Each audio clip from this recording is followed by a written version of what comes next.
If through this video even one couple is able to mend a broken relationship, one party is able to come to the realization that they haven't been doing everything as well or giving as much effort as they should, then I will know my purpose is served. Now, the reality is, yes, my wife cheated on me. And for quite some time, I wasn't willing to accept that. I was in denial. I, I even, placed quite a bit of blame on her. I, I After dealing with this for quite some time, I actually prayed to God and I asked, I said, Lord, please tell me why. I'm doing everything right. I've always been faithful. I've never even given thought to the idea of cheating. Why would you let this happen to me? And what came back was really blew my mind. See, something that he revealed to me was marriage is a lot like an employer-employee relationship where both parties ultimately play both roles. Now, some of you might be confused right about now, and so was I. But then I asked for a little more clarity, and he took the time to break it down to me. You see, as a husband to your wife, you ultimately expect certain things from her. You ultimately require certain actions, certain activity from your wife. However, just like an employer requires certain actions and activities of their employee, you ultimately must compensate them properly for their efforts. Now, what does that mean? Well, to put it even more simply, when you're on your job and you fulfill whatever duty is required of you, at the end of the day or at the end of the pay period, you expect to receive compensation that was originally discussed or contracted for your efforts. Well, your wife works the same way. See, when she's been supportive of you, when she's came home and cooked your dinner, when she's cleaned up after you, there's a certain level of compensation that she expects to receive for her efforts. Now, compensation is not necessarily any sort of a monetary benefit. It doesn't mean that you paying her, or it doesn't mean that you writing her a check or anything remotely related to that. But what it does mean is there's a certain level of respect that you have to give that woman. There's a certain level of admiration that you need to be willing to show. There's a certain level of affection that you need to be willing to share. You need to make her feel appreciated.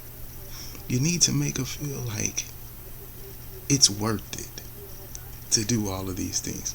Just like when you're on your job and you feel like if you feel like you're not being compensated for your efforts, ultimately you're going to do one of a couple of things. You're either going to go outright look for another job, or if you have a certain level of loyalty to your employer or to the company for which you work, then you might simply seek to supplement your income. Now, what we don't really realize is our marriages, our relationships work in a very similar manner. See, when you're not getting it, whatever it is that you need from your spouse, then instead of severing all ties, instead of completely dissolving the relationship, sometimes we as human beings seek to simply supplement our income. We seek to go out and find some sort of replacement for what it is that we're lacking, for what it is that we're not getting in the relationship. Uh, it's mind-boggling the way that it works. But the reality of the situation is, I mean, it works just the same way. If you don't show up each and every day for your job on the other end, then your employer is likely to terminate you. A lot of times in our marriages, a lot of times in our relationships, we're not present each and every day. Sometimes we take unexcused absences, which basically means that we're not present when we should be. We're not accountable when we should be. And when you have too many unexcused absences or no call, no shows on your job, ultimately you will be terminated. Now, in certain instances, when you have seniority on your job or when you've been there for quite some time, even the employer has some sort of a sense of loyalty to you. So they might not necessarily terminate you at the first offense, but they might put you on what they call probation. Now, when you go on probation on your job, there's certain things that you may not be privy to. You usually have to carry yourself in a little bit better manner.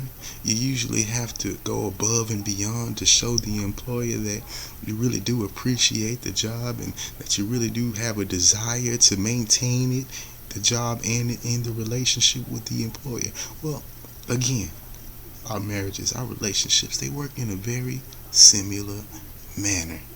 See, sometimes after you've messed up, after you've made a couple of mistakes, and you've done this over and over, well, you might just be put on probation.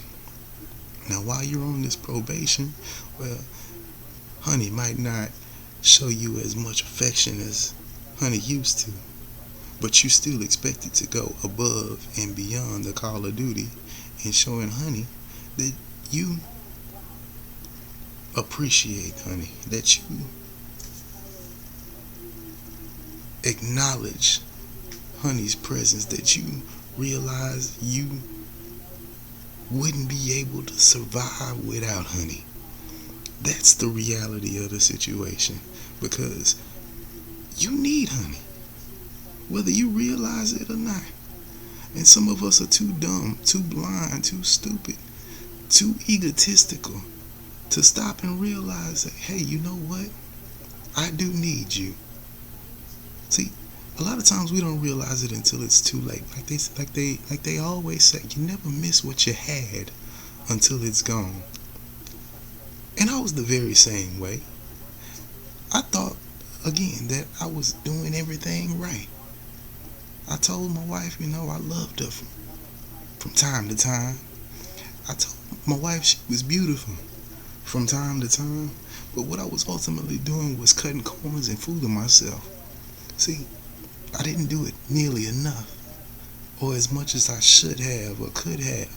I didn't take the extra time to go above and beyond, to remember to pre-plan for birthdays or pre-plan for holidays, or do those simple little things that really make it seem like, or really make it noticeable that you are appreciative of what it is that you have. And that's the reality of the situation. Well, again, in the employee-employee relationship, if the employer doesn't take a little time to show the employee that they appreciate them, acknowledge when their birthday is coming up, acknowledge the fact that there's a holiday coming up, and make sure they get the required time off or the necessary time off, then guess what? Ultimately, that employee is going to go seek other employment. And if they don't seek other employment, well, they're going to go seek supplementary income. And then they might not devote as much time, effort, or energy to that employer because they got a part-time job. Now, once they go out and get them a part-time job, well, it's only a matter of time before, if that part-time job is filling the void that was left by that lack of appreciation, by that lack of necessary compensation from that original employer, then it's like I said, it's only a matter of time before they ultimately sever all ties, separate from that employer, and move on to their new venture. So, it's no different in our marriages. It's no different in our relationships. If you're not providing what the other party needs, then you can't expect that other party to maintain their loyalty to you. You can't expect them to hold on, hoping, wishing, and waiting forever for you to come around and one day figure it all out. It just doesn't work that way. If you want to keep your marriage on track, if you want to keep your relationship on track, here's a couple of things you can do. Remember to show the other party that you appreciate them. Stop from time to time and say, hey, baby, I love you. Take a moment here or there to say, hey, I really appreciate you. Let them know that you notice the little things that they do. Let them know that you care. Because a little bit goes a long way.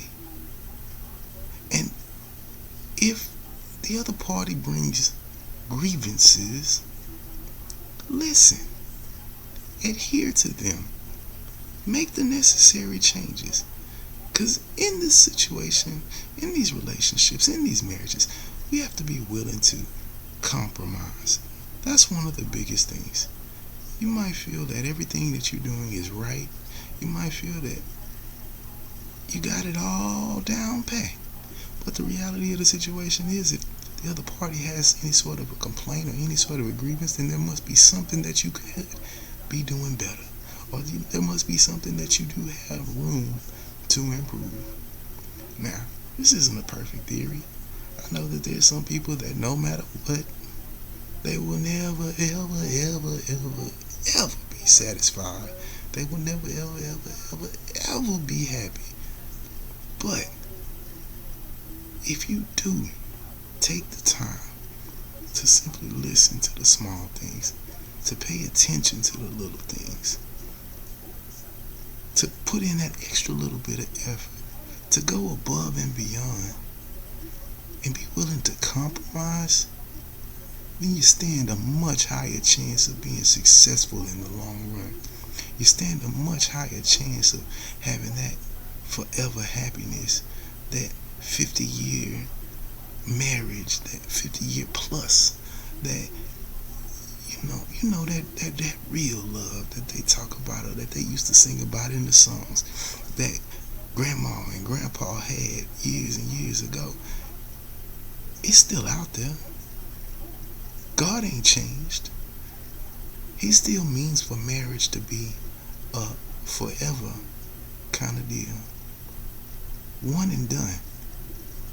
It just takes us coming to the realization that we got to be willing to compromise. We got to be willing to make the necessary changes within ourselves. And one other thing. If you, by chance, happen to obtain employment by misrepresenting yourself on your resume or misrepresenting yourself on your application, let me just say this. Now that you have obtained that employment, do yourself a favor. Make sure that you take the time to obtain the necessary skills, the necessary mindset to maintain that employment. Meaning, if you got lucky and you got yourself a winner, somebody that you know beyond a shadow of a doubt is too good for you, well, thank God and ask Him to make you, to mold you each and every day into the person who does deserve to have what it is that you were fortunate enough to luck up on. Because he'll never put more on you than you can bear. And if he blesses you, well, he can keep you. Again, I hope this helps you out. I hope this helps someone. I love you, and God does too. Peace.